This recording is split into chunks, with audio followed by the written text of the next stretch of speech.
kabuhi nga walay katapusan.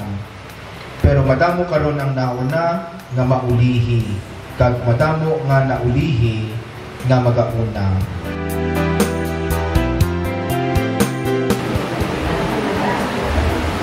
Where do I begin? Love story. Ha? Wala ko muna? I-recite ko lang.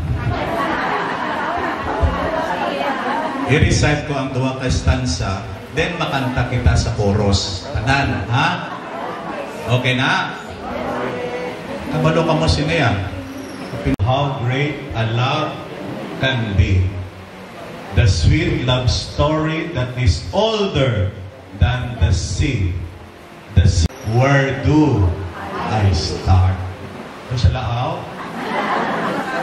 With her first hello, she gave new meaning to this empty world of mine.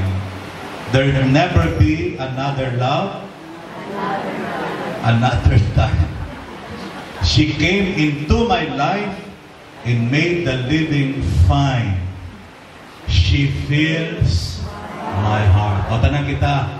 She fills my heart with very special praise, with angel song, with wide imaginings.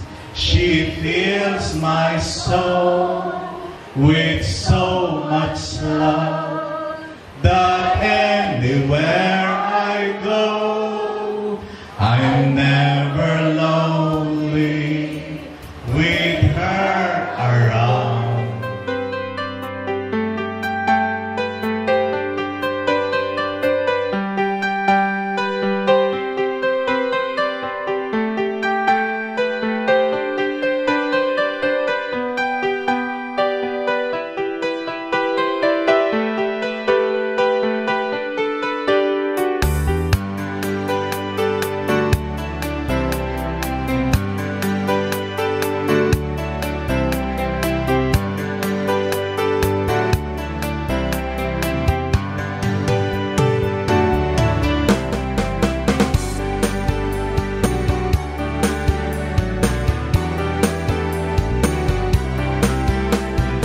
Sa tanan nga makakaparian.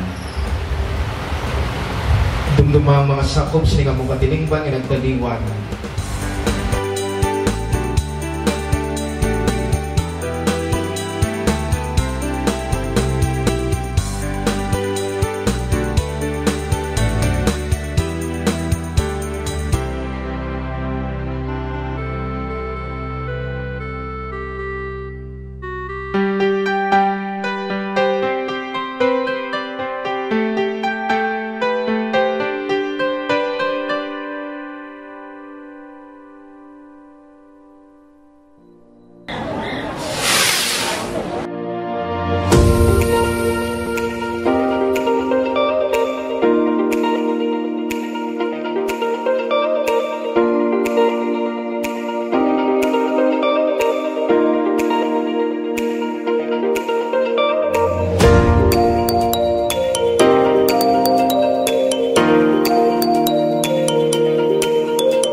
Lalo sa loob to.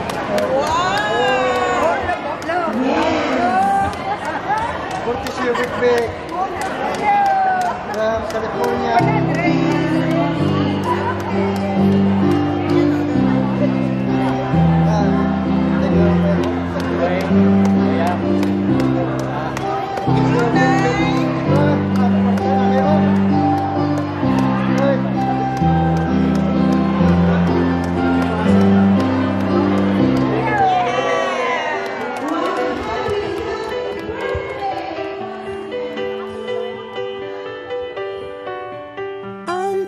She guided me through my first communion in La Carlota, teaching me the prayers, the genuflex, and every detail with such patience. Those small lessons became anchors in my faith. And as a preteen, when she was visiting us in the U.S., I came home hobbling on what I thought was a broken ankle. Nanay comforted me with what she would lovingly call her potions, her own concoction of effervescent oils and herbal lotions. But in that moment became real healing. I've always told my friends that I don't call her Lola. She has always been our nanay, whether her child, grandchild, or great-grandchild, or even just a friend.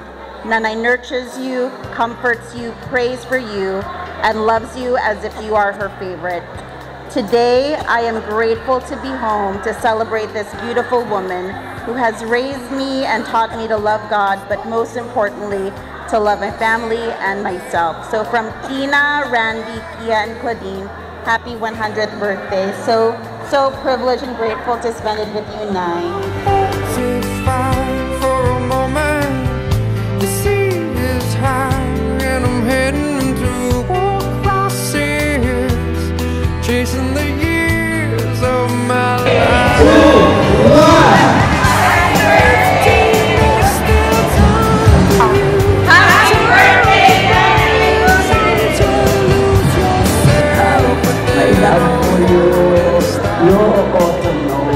For heaven has told me so.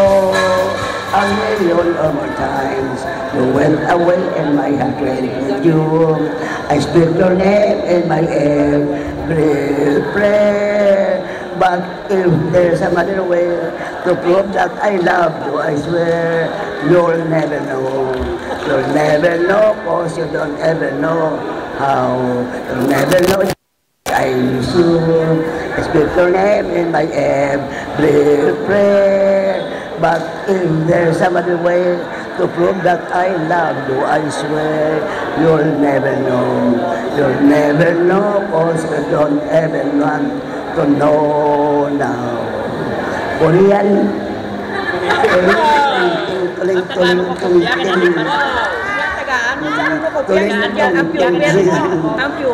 Korean tuling tung ting tuling tuling tung ting. Korean tuling tung ting tuling tuling. This is the expression of gratitude for your goodness, for your yes, for your ever thoughtful thinking of the relationship and giving more sense and Michael and very that all of you are happy to interfere with us, to experience this experience with everyone, my pupils and my classmates and everyone who knows me. Thank you so much for your goodness and your remembering me, your kindness and your loving attitude towards my poor and humble life. Thank you. Okay.